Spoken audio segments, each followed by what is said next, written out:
얼마 전 지나가는 길에 재미있는 간판이 눈에 띄더라고요. 세계 슈퍼맨 수련관. 슈퍼맨을 양성하는 곳인가? 했는데 뭐 하는 곳인지는 모르겠지만 확실한 건 눈을 사로잡더라고요. 자, 그런데 여기 망원동 지하 작업실에서 고군분투해서 인공위성을 쏘아 올린 이가 있습니다. 세상은 그를 슈퍼맨이라고 생각하지만 그는 과감하게 거부하는데요. 망원동표 인공위성에는 어떤 사연이 있는 걸까요? 미디어 아티스트 손호준 작가를 지금 만나봅니다.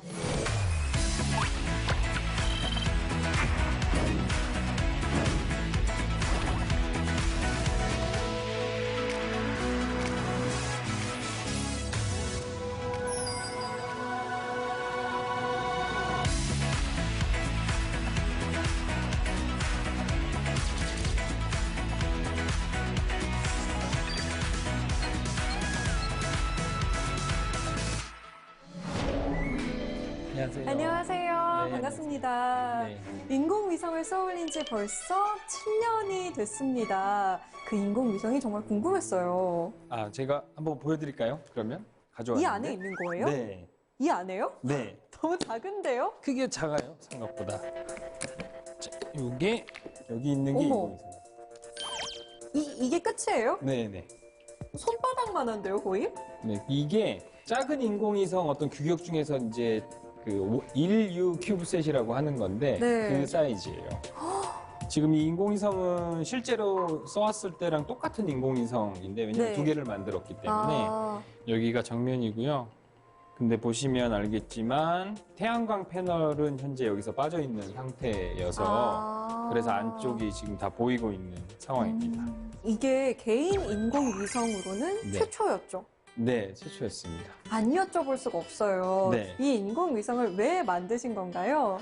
이 인공위성은 사실은 제가 뭐 우주가 좋아서 뭐 이렇게 꿈을 꾸는 청년이라서 만든 게 아니라 네. 이제 개인이 하기에 가장 어려워 보이는 이제 인공위성 되게 뭔가 우주 관련된 프로젝트니까 어마어마한 네, 것 같고. 어마어마한 네. 거잖아요. 그래서 그런 프로젝트를 저처럼 어떤 우주 전공이나 아니면 국가나 기관에 소속된 사람이 아닌 사람이 네. 프로젝트를 진행을 했을 때 과연 사람들에게 어떠한 그 질문을 던질 수 있을까? 그러니까 어떤 느낌을 줄 수 있을까라고 생각을 해서 약간 어떻게 보면 퍼포먼스 같은 형태로 만들어 본 거라고 생각을 할 수 있겠습니다.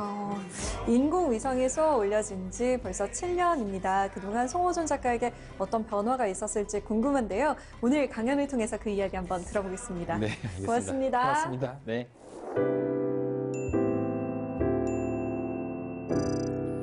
오늘 제가 여러분들께 말씀드리고 싶은 큰 주제는 인공위성과 폰바입니다. 그래서 처음 생각하시면 아니 도대체 왜 인공위성을 이야기하는 사람이 폰바를 이야기하시냐라고 생각할 수 있겠지만 인공위성 작업 이후에 어떤 폰바와 같은 삶을 살게 되는 어떤 계기들이 여러 가지가 있었는데 그거에 대해서 한번 말씀을 드리고 싶어서 제목을 인공위성과 폰바라고 하게 되었습니다. 저는 여러 사람들에게 알려지게 된 게 뭐 미디어 아티스트라고 알려져 있기는 한데요. 사실 미디어 아티스트라기보다는 그냥 인공위성 띄운 사람으로 알려져 있는 게 대부분인 것 같아요. 그래서 기존에 했던 작업들을 살짝 말씀을 드리면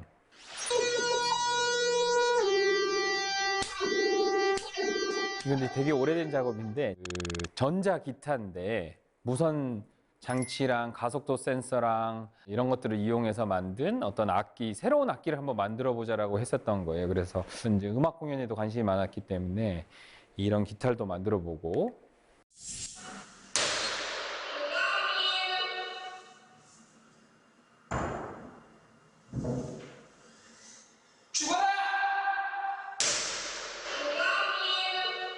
이 세상에서 가장 강력한 무기 I love you 버전이에요. 어떤 거냐면 이제 이 세상에서 가장 강력한 무기를 저 당시에 되게 만들고 싶었는데 이유가 북핵 관련된 이슈가 엄청나게 컸었어요. 그런데 보아하니까 미국이나 다른 나라에서는 핵미사일을 갖지 말라고 하고 근데 자기네들은 다 갖고 있는 거예요. 프랑스도 그렇고 미국도 그렇고 그리고 북한한테만 뭐라고 하니까 이걸 지켜보다가 아니 다 같이 그러면은 핵미사일을 안 만들어야 되는 거 아닌가 라는 생각이 들면서 그러면 내가 이 어떤 말도 안 되는 악순환의 굴레를 끊을 이 세상에서 가장 강력한 무기를 만들어야겠다. 두꺼운 철 안에 센서랑 지금 말하는 어떤 보이스 모듈을 넣어놨어요. 그래서 실제 공사장 망치로 저거를 아주 세게 내려쳐야만 이제 사랑한다라고 말해주는, 절대 남을 공격하지 않고 맞으면 사랑한다라는 메시지를 주는 게 이 세상에서 가장 강력한 무기이지 않겠느냐라는 이제 개념에서 시작을 해서 만든 건데, 사실 저 무기는 실제로 총을 쏴도 I love you라고 말을 할 수 있는 거죠. 왜냐하면 총으로 저희를 뚫을 수가 없기 때문에. 네, 그래서 이제 그런 작업도 해보고, 또 이 작업 같은 경우에는 우라늄 목걸이라는 작업입니다. 그래서 이거는 이제 자살하고 싶은 사람이 차는 이제 목걸이인데, 여러 가지 힘든 일로 삶을 이렇게 끝내는 분들을 저 작업을 만들 때는 많이 이렇게 접하게 됐어요. 근데 이제 뭐 들어본 바에 의하면 사람이 어떤 그런 큰 결정을 할 때는 자기도 모르게 그런 결정을 하게 된다라는 말을 되게 많이 하는 거예요. 그래서 우리가 살아있는 동안 죽음을 약간 미리 맛볼 수 있는 장치가 있다라면 그게 무엇일까? 미리 죽음을 조금이라도 맛볼 수 있는 게 있다라고 하면, 아, 나 조금 더 사는 거에 대해서 다시 생각해 볼 수 있지 않을까라고 해서 이제 그 당시에는 그 이제 생각이 사로잡혀서 만든 작업입니다. 그래서 제 작업은 실제 이베이에서 이제 10억 원에 팔려고 한번 내놨었어요.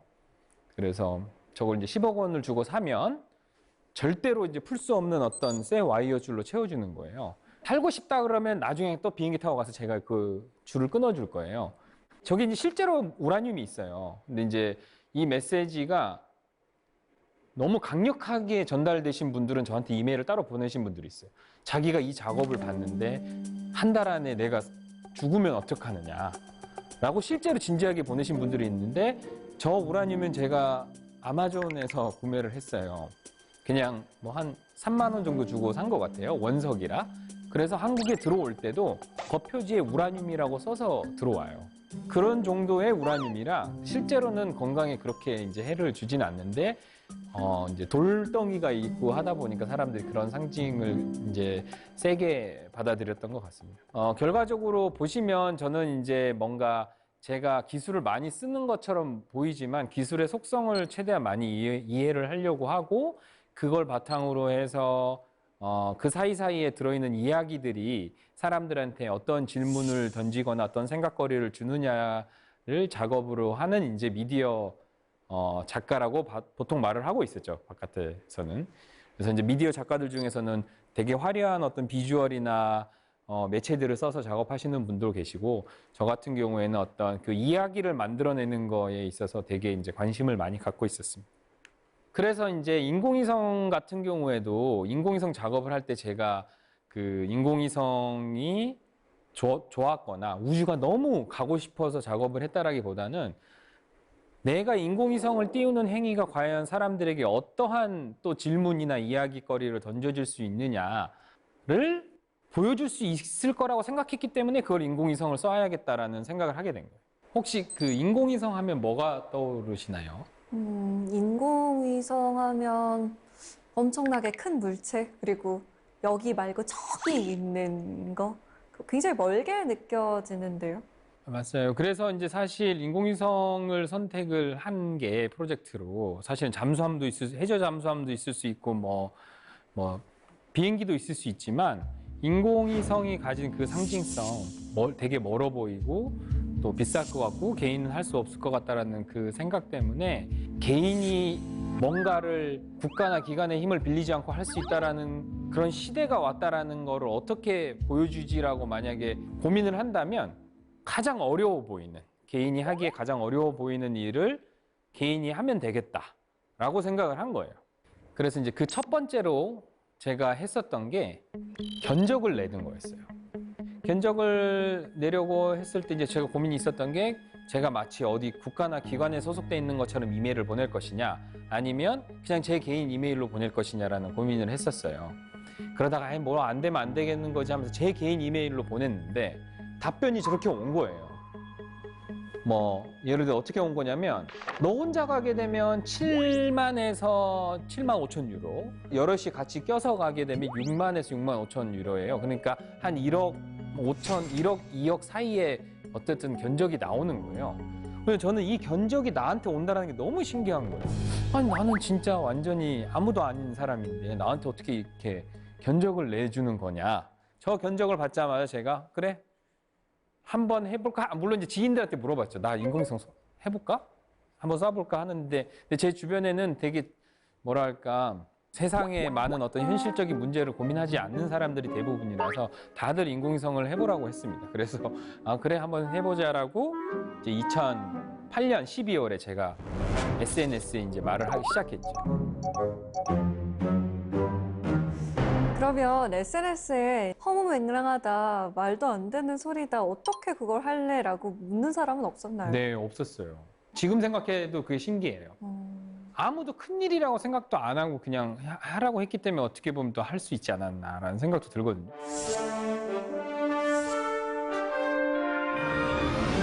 (2009년에) 제가 이제 처음으로 인공위성을 어디서 만들어야 되는지 모르고 또 하나는 이게 어떻게든 사람들 사이에서 이야깃거리가 돼야지만 제 프로젝트의 어떤 그 처음에 말한 국가나 기관이 아닌 개인이 지금은 할 수 있다라는 것들에 대한 이야기를 전달할 수 있기 때문에 저 같은 경우에는 이것저것을 돌아다니려고 했었어요. 그게 일종의 어떻게 보면 퍼포먼스 같이 되는 거죠.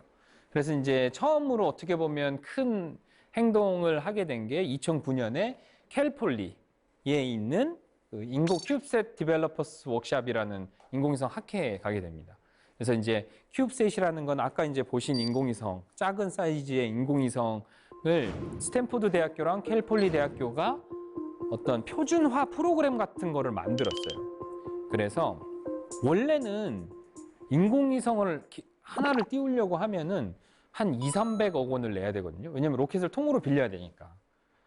근데 그렇게 빌릴 수가 없잖아요.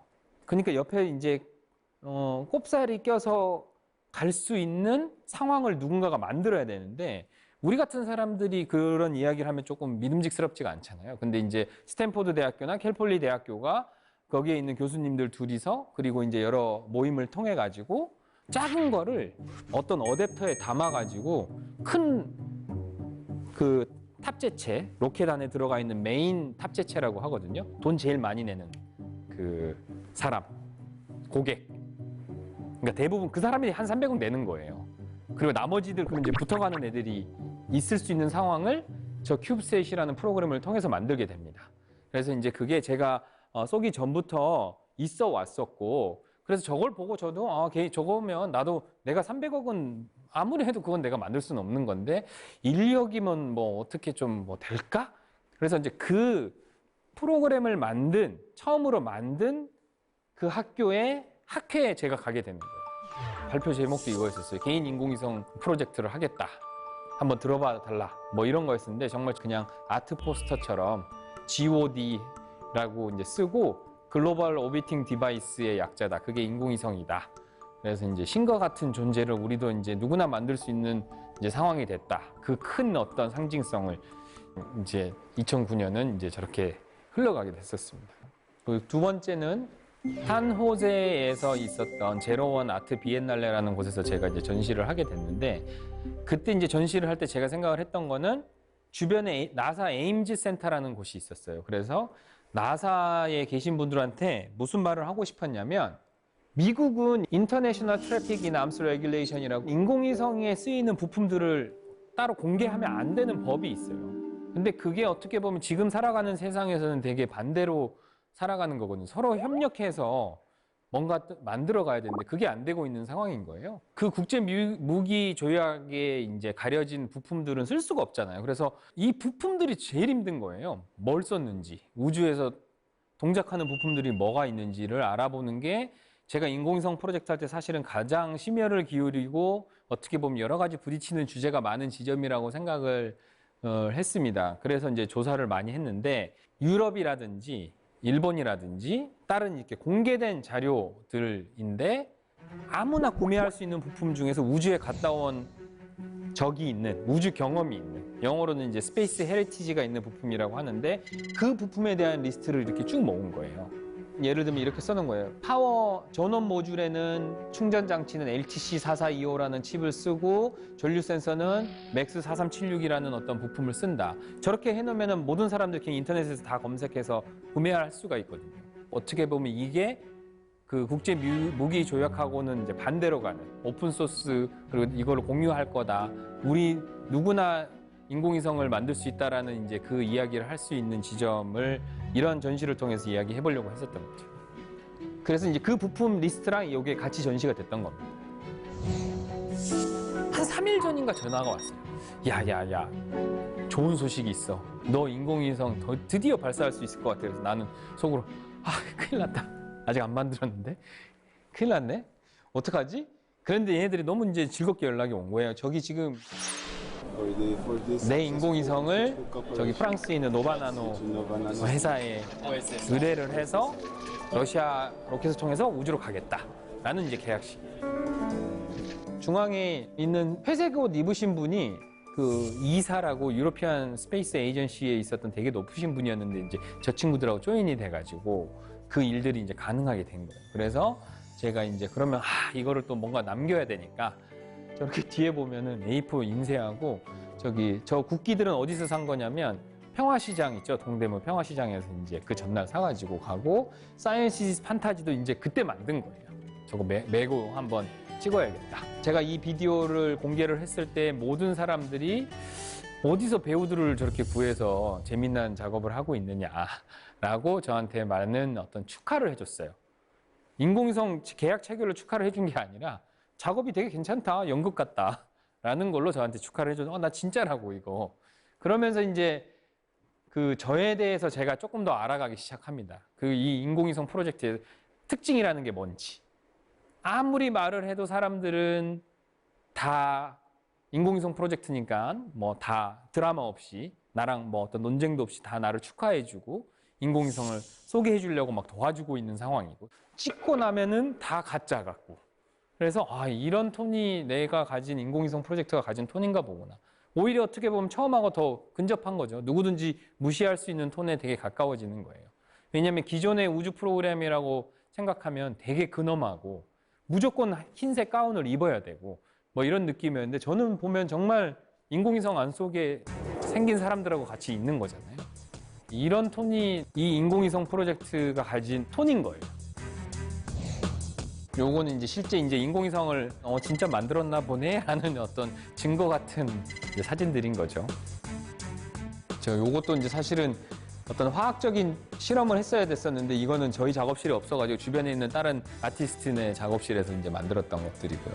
거창한 장비는 없고 이런 이제 그냥 실제 빵 굽는 오븐 같은 걸 많이 썼었어요. 요건 이제 거의 다 만들어졌을 때. 그래서 만든 인공위성이 아까 잠깐 보셨던 그 인공위성인데 지금 얘는 이제 태양광 패널이 다 이렇게 둘러싸여 있고 안테나가 앞쪽에 이렇게 둘둘둘 감겨 있고 앞쪽에는 되게 밝은 광량의 LED가 붙어 있는데 저거는 이제 어떤 목적으로 저걸 붙여놨었냐면 지상에서 내가 메시지를 예약을 하게 되면 모스 코드처럼 별똥별처럼 그게 이제 우주에서 깜빡여서 지구에서 이제 보려는 이제 목적이 있었어요. 저게 이제 사람들은 너의 작업 아니냐. 응? 인공위성 별똥별 만들려는 게 너의 작업 아니라고 하는데 저의 작업은 아까 말씀드렸지만 그 과정을 공개하고 할 수 있다는 걸 보여주는 어떤 일련의 그 퍼포먼스 같은 거고 저 LED를 넣어야 했었던 이유는 러시아든 한국 정부든 다들 기능을 물어봐요. 근데 그 기능에 대해서 이 과정을 뭐 보여주고 뭐 개인의 뭐가 어쩌고 이렇게 쓸 수가 없기 때문에 넣어야만 했던 기능이었습니다.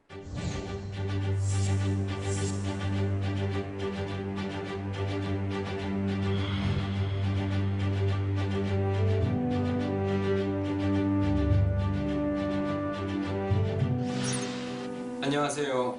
저는 예술가 송호준입니다. 전 지난 3년간 개인이 인공위성을 띄우자라는 주제로 작업을 해왔습니다. 이 세상에 부족한 꿈과 희망을 전파하기 위해서 말입니다. 그런데 지금 돈이 없어 그 꿈을 접어야 할지도 모르는 위기에 처해 있습니다. 사실 3년간 뼈를 깎는 노력을 통해 프랑스 업체와 로켓 임대 계약을 체결하였습니다. 로켓 임대비의 4분의 1인 25,000불도 벌써 송금했습니다. 빌려서. 계획은 티셔츠를 10,000장을 팔면 장당 10,000원이 남으면 그게 1억이 되는 거예요. 제 이제 발사 비용이 되는 거고. 정말 많은 아티스트들의 그 협업으로 만들어진 이제 티셔츠인데 잘 안 팔렸어요. 근데 이제 두 가지를 제가 큰 실수를 했는데, 첫 번째는 티셔츠는 명분으로 사는 게 아니다. 제가 명분을 들먹였잖아요. 인공위성을 쏘기 위해서 이 티셔츠를 사달라는 말을 했는데, 티셔츠는 철저한 기호 상품이고 이뻐야지만 사는 거라는 거를 이제 잘못 생각을 한 거고, 그래서 이제 안 팔렸던 거고 많이. 두 번째는 저 티셔츠를 지금 3만 얼마에 팔았잖아요. 저게 이제 보통 도매가를 하게 되면 이제 3분의 1이 도매가가 되는 거고, 저 이제 3배는 남겨야 유통까지 고려해서 저한테 10,000원이 남는 거예요. 그럼 저거 만드는 비용이 10,000원이 넘어가요, 실제로. 포장하고. 그러면은 이미 저거 10,000장 만들려면 1억이 넘어가는 거예요, 제 발사 비용이. 그래서 일단은 그 아주 단순한 계산부터 실패를 해서 이건 이제 실패로 돌아가네? 뭐 이런 생각을 하게 됐습니다. 그래서 제가 이제 만들었던 그 당시 이제 표제는 불가능은 없다가 아니라 불가능은 비싸다라는 이제 생각을 많이 하게 됐고, 돈이 너무 많이 들어가지고 저도 이제 허덕였고, 이제 뭐 아직도 뭐 못 갚은 빚도 있긴 하지만, 불가능은 그냥 비싼 거다라는 생각을 많이 하게 됐죠. 그러다가 드디어 2011년에 이제 그 아까 갔었던 큐브셋 디벨로퍼스 워크샵에서 제가 이제 발표를 하게 됐어요. 정말 벼르고 갔었어요. 왜냐면 거의 4, 5년 동안 가는데 한 번도 발표를 안 시켜줬었는데 드디어 발표를 시켜준 거예요. 근데 무슨 이유 때문에 그러냐면 제가 드디어 로켓 계약을 하게 됐거든요, 이 발표 전에. 그리고 그 소문이 돌았어요. 야, 머리 긴 이상한 애 드디어 뭐야 로켓 계약했다던데? 그러면서 저도 저분들하고 이제 말할 수 있는 어떤 그 뭐랄까 자격 같은 게 생긴 거예요. 이분들하고 이제 어떻게 보면 논쟁을 벌여야겠다라는 어떤 이제 태도로 제가 준비를 하고 가게 됐습니다. 뭘 준비를 그렇게 해갔냐면, 마음속으로 이 질문을 너무 할 것 같은 거예요. 그 요즘에 우주 쓰레기 문제가 많은데, 너 저 그렇게 계속 별 생각 없이 우주 쓰레기 만들면 안 된다. 그러면은 제가 영어로 그걸 아주 유창하게, 아니 과학자가 만들면 인공위성이고 예술가가 만들면 쓰레기냐? 과연 쓰레기는 누가 정의를 하느냐? 쓰레기도 버려봐야 안 버릴 줄 알지. 이거를 정말 영어로 유창하게 연습을 해가고, 그 당시 다큐멘터리 찍고 있는 감독님이 있었는데 감독님도 같이 가자 그래서 이제 지켜보고 있고, 왜냐면 그 논쟁이 일어나면 그걸 담아야 되잖아요. 그리고 발표를 딱 끝냈는데 저 앞에 계신 그 희끗희끗한 그 할아버님들이 그 뭐 켄터키 우주센터나 하여튼 되게 유명한 나사 관련되신 분들인데 다 일어나서 저한테 박수를 치면서 너 같은 젊은이가 여기 있어야 된다고. 격렬한 토론은 일어나지 않았어요. 대부분 다 축하를 해주시고 네가 말하는 포인트에 대해서 되게 공감한다라고 말을 해줬어요. 이게 정말 이게 뜻대로 흘러가는 게 없네. 그러면서 이제 저는 혼자 많은 생각을 하게 됩니다.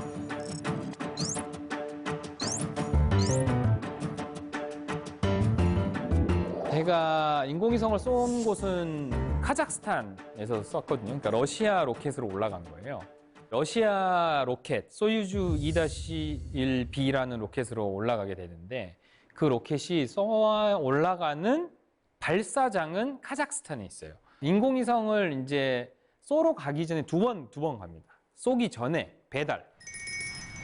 이제 충전해가지고 로켓에 실어야 되니까 배달해놓고 다시 한국에 왔다가, 그 다음에 쏘는 날 전에 가요. 쏘는 거 보려고. 뭐 안 보는 사람도 있지만 우리는 그걸 안 보면 안 되잖아요. 이게 되게 중요한 포인트니까. 그래서 이거는 배달하기 전에 모스크바의 호텔에서, 아직도 인공위성 제대로 뭐가 안 끝난 게 있어가지고 친구랑 저랑 둘이서 이렇게 인공위성을 펼쳐놓고 뭔가 이렇게 고칠 거 고치고 다시 손보는 이제 사진입니다. 그리고 이제 두 번째 다시 가게 돼요. 그 발사하러. 그 카자흐스탄 바이코누르라는 곳인데, 바이코누르는 그 러시아에서도 일주일에 2번인가 밖에 비행기가 가지 않아요. 그래서 공항도 되게 뭐 사막에 갑자기 있는 곳인데 그곳으로 가게 됩니다.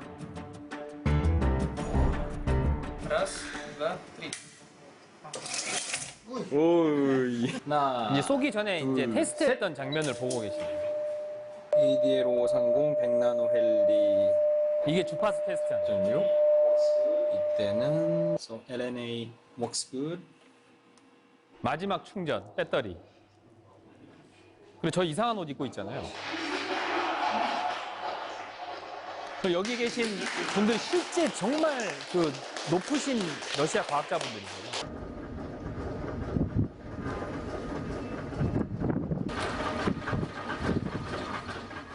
아, 이게 이제 쏘는 당일날. 보이실라나? 아, 끝에 로켓이 있어요. 이제 저는 이제 저기 발사하는 날 이제 끝난 거를 축하하는 춤을 추려고 좀 더 앞으로 더 가요. 테스트를 하는데 동영상 찍을 때 사진 찍으면 멈추는 줄 몰랐어요, 동영상이. 그때만 해도. 실제 올라가죠.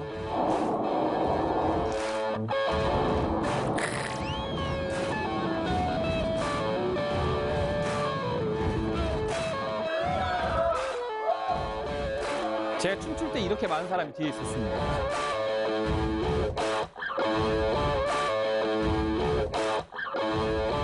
보시면 되게 어색한 환경이 어느 누구도 국기를 든다든지 뭐 이런 거 전혀 있지도 않았고요.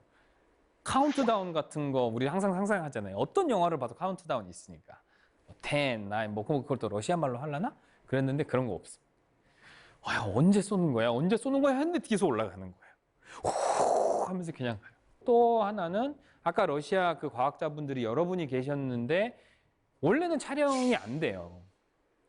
저게 개인이라 가능했던 거예요. 그러니까 이제 저 때도 개인이라는 말을 처음 한 거죠. 원래는 회사인 것처럼 러시아에는 해야지만 문서를 쓸 수가 있어요. 저는 사실 개인이다. 그리고 개인이 인공위성을 띄운다라는 과정을 사람들한테 보여주고 싶다라고 했더니 법적으로 안 되고 너무 힘든 게 있지만 인간적으로는 거기 계신 분들이 다 이해를 해주셨고 그 과학자들이 제 옆에 있을 리가 없잖아요. 저 궁금해서 오신 거예요, 그냥. 궁금해서 오셔서 박수 쳐주고 뭐 촬영할 땐 여기가 더 앵글이 좋으니까 여기 와서 찍어라라고도 말씀을 해주시고 그래서 이제 저런 아까 장면들이 나왔고 마지막 올라갈 때 그 이제 바보처럼 동영상이 멈춘 거에 대해서는 제가 엄청나게 한 20일 정도는 땅을 치고 후회를 했었어요. 아, 바보같이 카메라 하나 더 들고 갈 걸.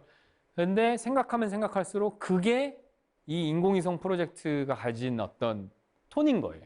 누구든지 무시할 수 있는 이 위대한 톤이 아닌 거죠. 바보 같은 하다가 어쩌다가 쏜 것 같은 그런 느낌이 정말 나온 것 같고 정말 중요하다라고 생각을 하게 됐죠. 그리고 이제 귀국했을 때인데요. 제가 이제 여자친구한테 그래도 저기 귀국할 때 꽃은 좀 누군가가 들고 오면은 그거 좀 재밌게 좀 찍히지 않을까라고 해가지고 가짜 저기 꽃다발 2개 메고 모자는 지금 카자흐스탄 그 양털 모자를 쓰고 있는데 주변 사람들이 보기에는 이상가족 상봉한 줄 이제 아는 이제 씬이 이렇게 나온 거죠. 그래서 이것도 이제 나중에 이제 바라보다 보고 재밌다라고 생각을 한 게 국가나 기관이 하는 어떤 그 우주 프로젝트였었으면 다른 식의 환영이 오죠. 왜냐하면 환영이나 이런 것도 다 홍보팀의 어떤 전략에 의해서 이제 만들어지는 거니까. 그래서 이제 저 때부터 곰곰이 여러 가지 생각이 드는 게 기존의 역사들은 도대체 어떻게 만들어진 걸까? 기존의 역사가 우리에게 보여주는 이미지들은 되게 어떻게 보면 많이 만들어진 것들이 많구나라는 생각들을 하게 됩니다. 우리는 그것들을 지금 와서는 뭐 당연하게 축하한 것처럼 받아들이지만 사실상은 누군가가 그만큼 투자를 했기 때문에 거기에 대한 홍보를 함으로 인해서 뭔가가 만들어져야 되는 상황이었던 거라는 것들이 계속 떠오르게 됩니다.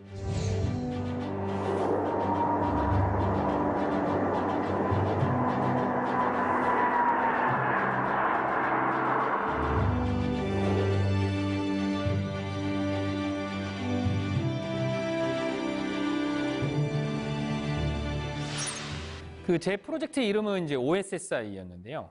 오픈 소스 세텔라이트 이니셔티브의 약자인데 이제 한국말로 하게 되면 오픈 소스 인공위성 운동이라고 뭐 이렇게 해석을 해볼 수가 있을 것 같아요. 근데 굉장히 공부를 많이 하고 또 많이 시도도 하신 거잖아요. 근데 이걸 오픈 소스로 누구나 볼 수 있게 하셨단 말이에요. 좀 아깝진 않으셨어요? 저게 되게 강력한 어떤 선언 같은 거예요. 그러니까 아까 말씀드렸지만 우주 프로젝트에 쓰이는 부품들은 되게 어떻게 보면 위험한 부품인 것처럼 취급당하기도 하잖아요. 근데 또 한편으로는 꿈에 대한 강력한 상징이기도 하고, 그래서 이제 그런 것들, 그거를 야, 나만 꾸지 말고 같이 하자라고 이렇게 말을 한다라는 게 되게 어떻게 보면 큰 선언같이 느껴졌었고, 거기에 같이 했으면 좋겠다라는 생각 때문에 이제 오픈소스로 하게 된 거예요. 우리가 이렇게 모인 것은 어떻게 그 OSSI 인공위성이 존재하는지. 자, 이게 이제 태양광판하고, 그죠? 네. 요 부분, 여기 이제 긴 안테나인데, 그 긴 안테나. 그리고 요거 같은 경우에는 이제 사진을 되게 잘 찍어서 이제 올려놨는데, 사람들이 확대해서 보면 무슨 부품인지 다 알 수 있거든요. 그래서 이제 저렇게 잘 찍어서 한번 올려봤거든요. 인공위성을 쏘고 난 지 7년이 지났지만 아직도 활발한 오픈소스 인공위성은 없어요. 제가 2013년에 쐈는데 이게 어떤 상황이냐면 더더욱 이 우주 프로젝트는 애국주의나 민족주의랑 연결이 돼 있어요. 아니면 동네, 요즘은 동네 레벨까지 내려갔어. 우리 동네에서 쏘아 올린 인공위성인데 그러면 동네 지자체에서 그 돈을 대게 되는 경우들이 생기잖아요. 그러면은 그 동네에 이게 자부심인데 그거를 오픈해서 니도 만들어라고 할 수가 없는 입장에 있는 거예요. 옆 동네도 자부심을 다 가지면 내 자부심이 특출난 게 아니게 되는 거예요. 그래서 아직도 활발한 오픈소스 인공위성은 있지를 않아요, 전 세계적으로. 그 지점이 어떻게 보면 인공위성 프로젝트를 시작했던 지점 중에 하나였는데 얼마나 과학이라는 게 사실 어떻게 보면 정치적이고 사회적인 거라는 걸 또 보여주는 거가 아닌가라는 생각을 많이 하게 됩니다. 그래서 이제 제가 계속 이렇게 메고 다녔던 사이언스 이즈 판타지라는 말이 사람들이 보기에는 과학을 너무 사랑하는 사람이다. 과학을 정말 판타스틱하다라고 보고 있구나라고 코멘트를 해주시는 분들이 많은데 사실상은 뭐 과학은 판타스틱한 면도 있고 또 한면으로는 판타지처럼 되게 주관적인, 그러니까 객관적이지 않다라는 말을 하기 위해서 쓴 표기도 합니다. 저는 사이언스 이즈 판타지라는 말이. 그래서 이제 두 가지 이제 의미를 지니고 있다라고 보는 거죠. 그리고 이제 2015년, 그러니까 인공위성 쏘고 난 이후에 일메가트 상이라는 게 있었어요. 저를 이제 그 1등 선정자로 뽑아주신 거예요. 그래서 이제 전시가 이루어지기 전에 저랑 엄청나게 많은 어떤 이제 토론을 한 거죠. 어떤 토론을 했냐면 전시를 잘 해봐라. 그러면 내가 인공위성 갖고 전시를 한다라고 하면 인공위성을 내세워야 되는 거예요. 그게 인공위성의 애초에 프로젝트랑 아예 맞지가 않는 상황이 이제 생긴 거예요. 이거는 누구나 할 수 있는 거여야 되는데 그러면 멋져 보여도 안 되는 상황인 거고 안 멋져 보이려고 하려고 전시를 해도 또 멋지게 바라볼 수도 있는 상황이 생길 거고 그 당시 또 비슷한 시기에 이제 라디오스타에 나간 것도 나스 최초 일반인 출연 송호준 씨. 네, 안녕하세요. 망원동에서 온 송호준이라고 합니다. 그래서 이제 어떻게 보면 저 같은 경우에도 이제 미디어가 만들어낸 이제 뭐 본의 아닌 이제 영웅과 같은 그렇게 되는 상황에 놓여 있었어요. 두 가지가 있잖아요. 하나는 그냥 그걸 받아들이고 내가 책 같은 걸 쓰면서 위대한 사람처럼 살아갈 것이냐. 아니면 적극적으로 내가 했던 거에 의미를 밝히면서 나 스스로를 디스를 할 것이냐가 있었는데 이제 저는 나 스스로를 난 그런 사람 아니에요라고 말을 해야겠다라는 쪽으로 이제 선택을 하게 되는 거죠. 그러면서 이제 주변을 보다 보니까 되게 신기한 게 보이는 거예요. 그 전까지는 몰랐지만 되게 이제 남들이 아는 되게 유명하신 어떤 분들, 철학가가 됐던 아니면 사상가가 됐던 그런 사람들이 주변에서 이렇게 당신 되게 멋지고 위대하다라고 말을 해줄 때 그거를 그냥 수용해버린 건가? 라는 이제 궁금증이 드는 거죠. 나 같았으면은 그냥 나는 뭐 이런 생각도 하고 저런 생각도 하고 나는 바보기도 하고 고민도 하고 뭐 이런 식의 솔직하게 이야기하는 게 결과적으로는 사람들 사이에서 좋은 게 아닌가라는 생각을 했는데 그런 이제 소위 말하는 주변에 있는 위대한 사람들은 타협을 다른 식으로 하지 않았나라는 생각을 하게 된 거예요. 나는 위대한 사람이고 내가 너희들에게 조금 알려줄게. 라고 말하는 삶의 선택을 하지 않았나라는 이제 의구심이 들기 시작하는 거예요. 그래서 과연 우리가 말하는 영웅이란 존재의 역할이 무엇이냐라고 하면 그 사람들이 가진 역할도 있죠. 낭만의 끝이죠. 평양냉면 같은 존재들이에요. 제가 봤을 때 항상 생각나고 뭔가 이렇게 이유 없이 좋은, 그래서 내가 삶을 사는데 이렇게 뭐랄까 즐길 수 있는 어떤 힘을 주는 뭐 팬클럽 같은 존재, 아이돌 같은 존재인 거예요, 영웅은.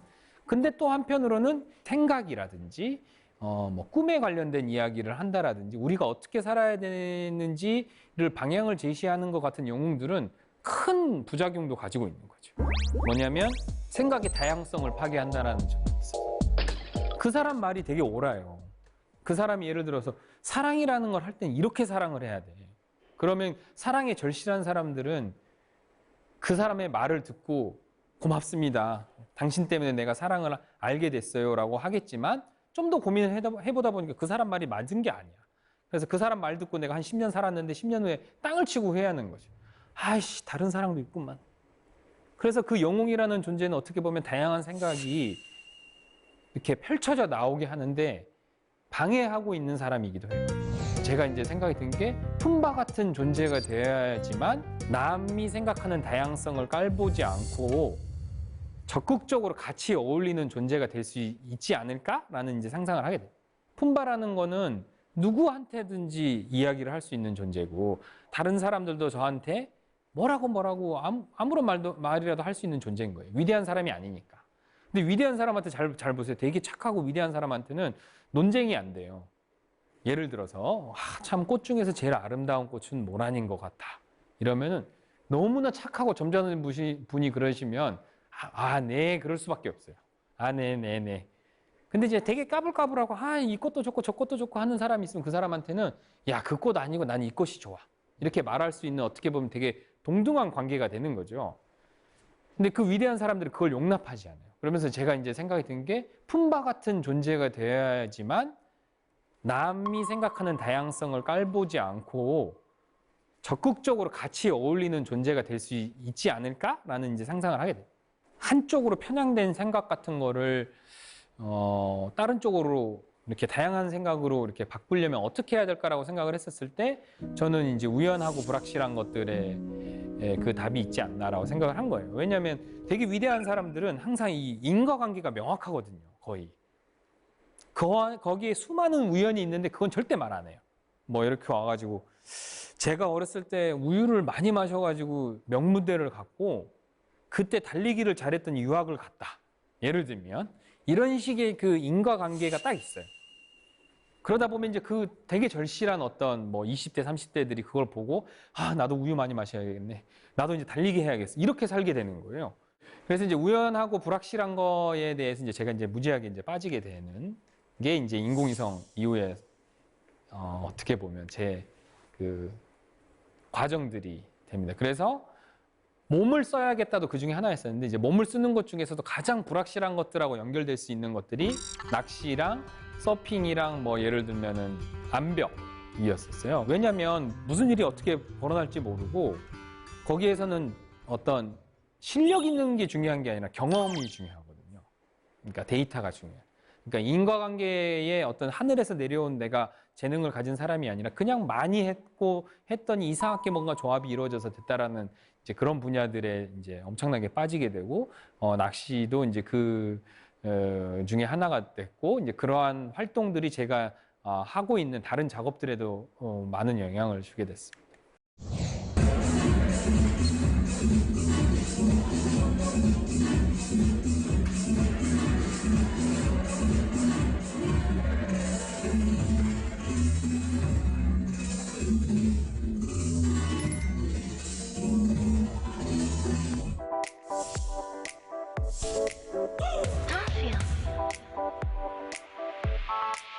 Everything I wanna run away, I am away on the runway.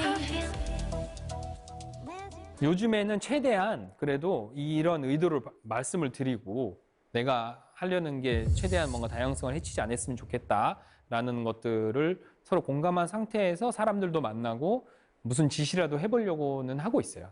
처음에 인공위성과 품바라는 제목을 아마 보시고 사람들이 도대체 이게 뭘 말하겠다라는 건가라는 생각을 하실 수가 있었겠지만 아마 지금까지 과정을 따라오셨다라고 하면 조금은 이해가 되지 않으셨을까. 여전히 저는 이게 결론이 난 게 아니고 계속 불안하고 어떻게 해야 될지 모르겠고, 그리고 이제 누가 보기에는 정말 철없는 고민일 수도 있어요.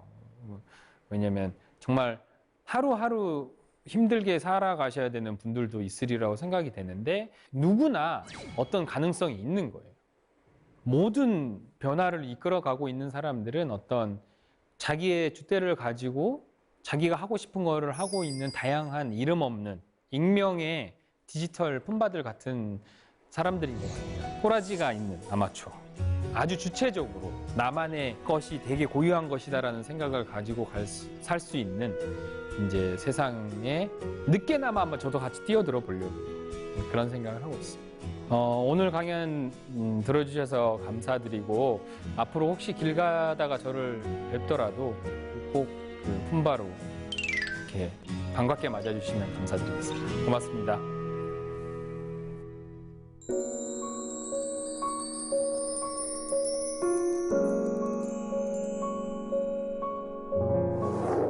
네, 강연 잘 들었습니다. 네, 고맙습니다. 네. 영웅을 거부하고 계시지만 그래도 그 과정이 굉장히 멋지고 대단해 보였어요, 저는. 아, 그런가요? 그러면 안 되는데. 의도하신 건 그게 아니었는데, 그죠? 네, 네. 어쩌다가 된 거예요, 근데 그건. 확실한 거는 그게 이렇게 어떤 계획을 세워서 된 건 전혀 아니고, 항상 큰일 났네, 어떡하지? 뭐 이거 하기 싫은데에서 그렇게 연결된 거고, 그게 이렇게 좀 압축적으로 보여진 면이 없지 않아 있는 것 같습니다. 자, 우리 사사계 공동체 여러분께서 질문을 보내주셨습니다. 첫 번째는 강호진 씨가 부산에서 보내주셨습니다. 인공위성을 만드는 것이 엄청난 일인 것 같은데 다시 그 시간으로 돌아가도 인공위성을 만드실 건가요? 어떠실 건가요? 지금 이 기억을 가지고 다시 돌아가는 건가요? 아닙니다. 아니에요. 네. 그냥 그때를 네, 그냥 그때로 돌아가는 거예요. 그랬을 것 같아요. 그 당시를 떠올려 보면 인터넷을 통해서 이제 지식 같은 것들을 되게 이제 배울 수 있다라는 것들에 대한 게 너무 저는 앞으로의 미래에 대한 중요한 지점을 말하고 있다라고 생각을 했기 때문에 어떻게든 그거를 말하려고 했을 텐데, 결론적으로는 그 인터넷에서 지식을 얻고 인터넷에서 내가 사는 어떤 장비들을 사고 국가나 기관의 도움을 받지 않고 뭔가를 할 수 있다라는 거를 떠올려 보면, 기존에 잠깐 인공위성 관련된 프로젝트를 했었기 때문에 당연히 또 다시 그때가 돼도 인공위성을 쏘지 않았을까, 그런 생각을 합니다. 자, 두 번째 질문은요. 부산에서 김지혜 씨가 보내주셨습니다. 안녕하세요. 저는 7살, 6살짜리 손주가 있는 할머니입니다. 저희 애들도 송호준 씨처럼 도전을 무서워하지 않는 사람이 되었으면 좋겠는데, 송호준 씨는 어렸을 때 어떤 사람이었는지 궁금합니다. 어릴 때 어떻게, 어린 시절이 궁금하신 것 같아요. 제가 이제 그 다른 데 가서 발표를 해도 그 질문들을 되게 많이 듣는데, 네. 그러니까 뭐 줏대가 그렇게 센 편이 아니었었어요, 저는. 그러니까 남이 하는 거 따라하고 남들한테 만약 인정받고 싶은 게 있다라고 하게 되면 그 테두리 안에 있었지, 내가 감히 뭐 당당하게 내가 해야 되는 말을 말할 것처럼 보이지만 딱 그 어떤 선은 절대 안 넘는 이제 그런 주의였었고. 네. 근데 저는 궁금한 게, 그러면 어릴 때는 남들 하는 거 따라하는 아이였는데 네. 지금 어른이 된 송호준 씨는 남들이 하는 걸 따라하는 사람이 아니잖아요.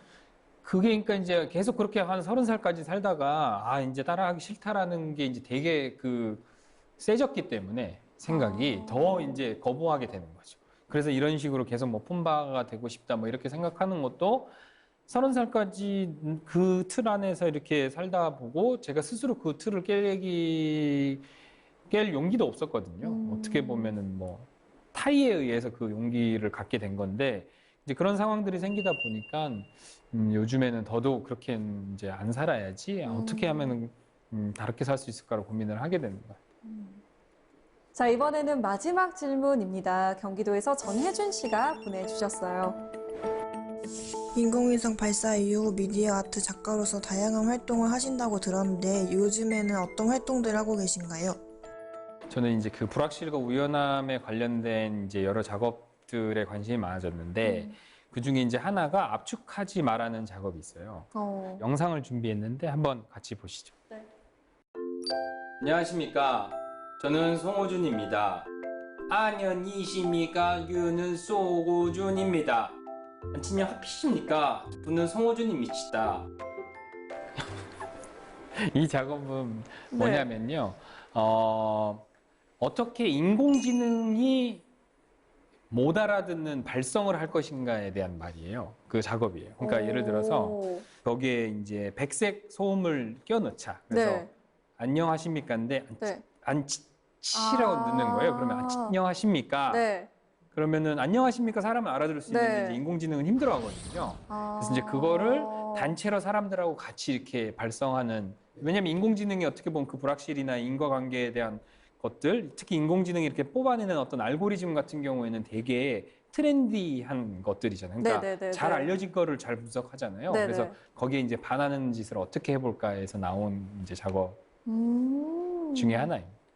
그리고 또 하나의 작업은 네. 가장 랜덤하게 움직이게 되면 네. 내가 그거를 압축을 하겠다. 비디오 압축을 하거든요. 네. 그렇게 했을 때에 용량이 많으면 당신은 성공한 거다라고 말을 해줘요. 왜냐하면 가만히 서 있게 되면은 압축해도 굉장히 적은 용량이 맞아요. 나오니까요. 네네. 그래서 만약에 그 영상 압축하는 알고리즘 프로그램이 예상하지 않는 대로 움직인다라고 하면은 용량이 많아지는 거예요. 네. 근데 그 걔가 예상하는 대로 뻔하게 남들이 하는 대로 똑같이 하다 보면 압축이 잘 될 수밖에 없잖아요. 그래서 결과적으로 이제 저걸 통해서 이야기하고 싶었던 거는 네. 가장 예측 불가능하게 움직였을 때만 어떻게 보면 인간으로서 독특한 존재일 수 있다라는 거를 이제 이야기해 보려고 한 작업인데, 그래서 이제 되게 우스꽝스러운 이제 동작들이 많이 나오겠죠. 압축하지 마요. 계속해서 틀을 깨는 작업들을 많이 하고 계시네요. 네, 그래 보려고 하고 있습니다. 아티스트 송호준은 무엇으로도 규정되고 싶지 않아 하는데 주변에 저희들이 자꾸 무엇으로 규정하는 것 같습니다. 앞으로 송호준 작가처럼 틀을 자꾸만 깨는 사람들도 많이 등장해서 좀 신나고 창의력이 뿜뿜하는 그런 세상이 왔으면 좋겠습니다. 오늘 강연 잘 들었습니다. 네, 고맙습니다. 고맙습니다. 네.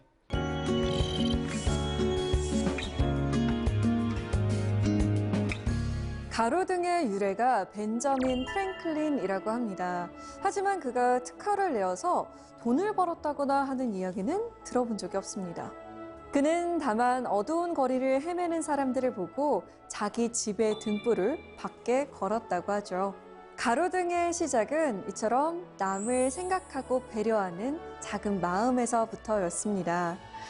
어두운 거리를 밝히기 위해서 기꺼이 내 집의 등불을 내놓는 그 마음들에 새삼 고마워집니다.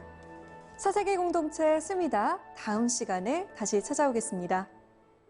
I've come down with